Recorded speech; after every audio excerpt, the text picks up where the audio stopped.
Hey, it's Nate Rio here from Word of Mouth Dental Media. Today we wanted to discuss an important topic that I got from a question from one of you, and it is what are some quick and easy ways to immediately increase profits in the dental practice? I put out a blog post on this prior to the end of the year, and it's gotten a lot of good response, and I just wanted to review those with you now.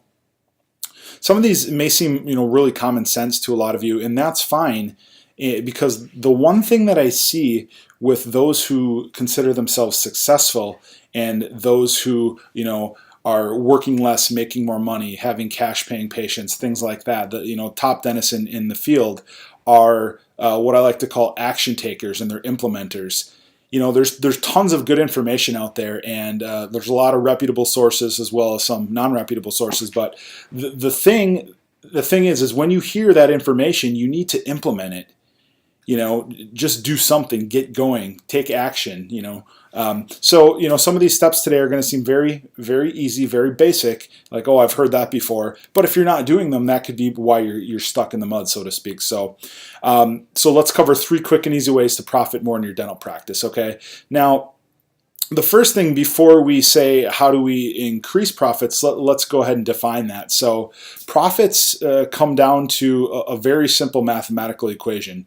Income minus your costs equal profit. Okay, pretty brilliant, right?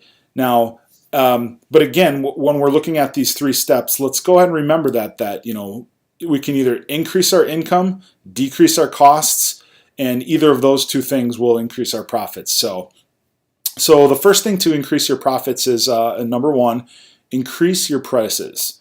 Now I know a lot of you are saying, "Well, I can't do that. I'm gonna charge myself right out of the competition, and all my customers are going to leave."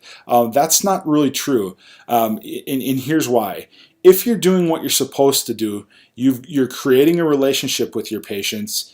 You are building a rapport with them, and you're walking them through their dentistry step by step to get them to the optimal health that is in tune and in line with their goals. Now we have lots of steps to do that, but that's the first reason why a lot of your patients aren't going to leave. Are some of them going to leave? Yes, maybe, but if you have everything set up properly, you should be getting a constant stream of new patients as well. And we'll talk about that in another video. But by increasing your prices, you're going to immediately see increase of profit. So that's the first thing. The second thing I want to talk about with regarding to increasing your prices is also you can't keep lowering your prices, especially as the economy changes.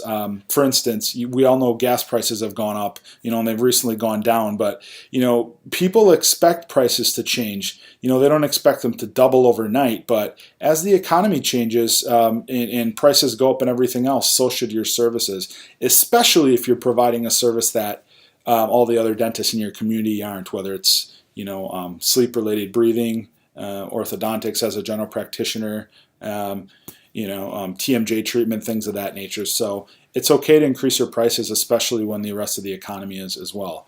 Okay, the second thing you want to do in order to increase profits is to give options when you're doing your treatment planning. Okay, again, this seems very basic, but look around when you're next time you're in the shopping mall or you're out wanting to buy something. Pay attention to what companies are doing this very well. They're giving you options. So let's say you were going to buy a new phone, an iPhone or the new smartphone. They're going to say, okay, well, this option has 3 gigabytes of data and it costs this. Or if you want more storage, you can get this phone for $50 more. So what they're doing is they're giving you options, because you can't buy and you can't choose what you don't know is available to you. So for instance, a good friend of mine, Dr. John Nasty, does this very well. So Mrs. Jones doesn't know maybe that you can do all of her teeth at one time. She's only used to going to the dentist and getting a cavity filled or 1 crown done. But say, Mrs. Jones, I know you mentioned you'd like your smile to look a little nicer. Well, while we're doing that 1 crown for you, we can go ahead and do all of your upper teeth so that you really enjoy the smile, because you told me that that's important to you. So give them options. They can only choose which options are available to them. So that's important. So remember, and while you're doing this, you want to sell and promote health that are in line and in tune with their goals and needs. This seems, again, very basic, but the successful dentists, the ones who are working less than you, making more money than you, are simply doing this, and they're putting it into action. So I can't stress that enough. Okay, the third option that, a quick and easy way to profit more in your dental practice is what I like to call the nip-tuck method. Now, if you look for that online or try to define that, you're probably not going to find anything. It's actually a term that I coined, and from watching the show Nip Tuck.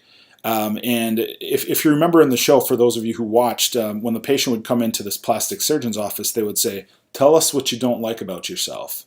All right. Now you can use similar verbiage or a similar phrase in your practice when you do your initial consult and each follow-up exam that you have. So it might say something like, "You, Mrs. Jones, is there anything, or tell me what you don't like about your smile? Is there anything that bothers you about your teeth? Or if you could change anything with your teeth or your smile, or the way your teeth look when you smile every day in the mirror, what would you change? What would you do differently?" And so what you're going to do with this information then is you're going to build it into their treatment, and you're going to keep returning back to it. You'll know if you work with any of your favorite dental sales reps, they do this very well. They're going to ask you a lot of questions, and they're going to say, "What do you like? How would you like your practice to be? How would you like this to be set up?" And then they're going to keep going back to that same topic that you mentioned, and they're going to tie their product into a solution for that. So it's basically sales 101. So the nip tuck method again is tell me what you don't like about your smile, and then what I like to say is anything you say can and will be used against you to give you great teeth, a great smile, and great dentistry. So those are the three things to quickly increase profits. Be sure to check out more on our blog at womdental.com/blog, and check out some of our other products and anything that we might be able to help you with. So again, it's Nate Rio from Word of Mouth Dental Media, and we'll see you next time. Take care.